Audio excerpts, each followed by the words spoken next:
আনাস রাদিয়াল্লাহু তাআলা আনহু থেকে বর্ণিত রাসূল আকরাম সাল্লাল্লাহু আলাইহি ওয়াসাল্লাম ইরশাদ করেন, আল্লাহ পাক রব্বুল আলামিন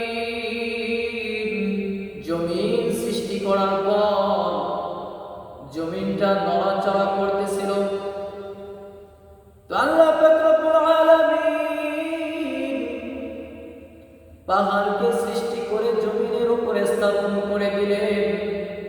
জমিনটা স্থির হয়ে গেল। এটা দেখে ফেরেশতারা হতভম্ব হয়ে গেল। আল্লাহ তাআলাকে জিজ্ঞাসা করলো, হে আমাদের মালিক, আমাদের প্রভু, পাহাড়ের থেকে কোন শক্তিশালী সৃষ্টি আপনার আছে কিনা? আল্লাহ তাআলা বললেন, হ্যাঁ আছে, লোহা। ফেরেশতারা আবার জিজ্ঞাসা করলো, লোহার থেকেও কোন শক্তিশালী সৃষ্টি আপনার আছে কিনা?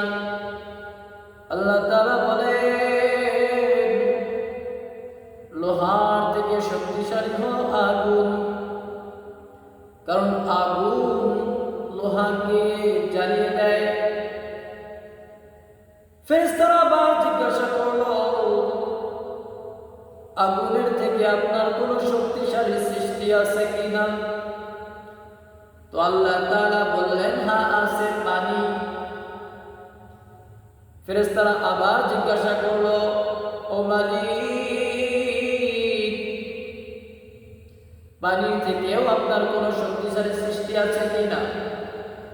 আল্লাহ তাআলা বলেন, হ্যাঁ আছে, বাতাস। ফেরেশতারা আবার জিজ্ঞাসা করলো, মালিক, বাতাসের থেকে শক্তিশালী আপনার কোন সৃষ্টি? আল্লাহ তাআলা বলেন, বাতাসের থেকে শক্তিশালী হলো আদম সন্তানের ওই গান, যা সে ডান হাত দ্বারা করে, কিন্তু বাম হাতে টের পায় না। অর্থাৎ গোপনে দান করা, এটা বাতাসের থেকেও শক্তিশালী। গোপন দান বাতাসের থেকে শক্তিশালী হওয়ার কারণ হলো, গোপন দান আল্লাহ তাআলার ক্রোধকে নির্বাপিত করে দেয়, রাগকে মিটিয়ে দেয়, যা অন্য কিছু দ্বারা সম্ভব না। আল্লাহ পাক রব্বুল আলামিন বলেন, ইন তুবদুস সাদাকাতি ফানি'ম্মা হি ওয়া ইন তুখফুহা ওয়া তু'তুহাল ফুকারা ফাহুয়া খায়রুল লাকুম।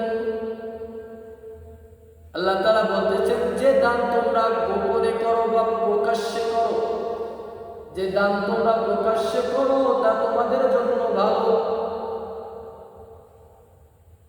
আর যে দান গোপনে করা হয়, কোনো অসহায় দরিদ্রকে দিয়ে দেওয়া হয়, এটা তোমাদের জন্য অতি উত্তম, তোমাদের জন্য এটা আরো অতি উত্তম।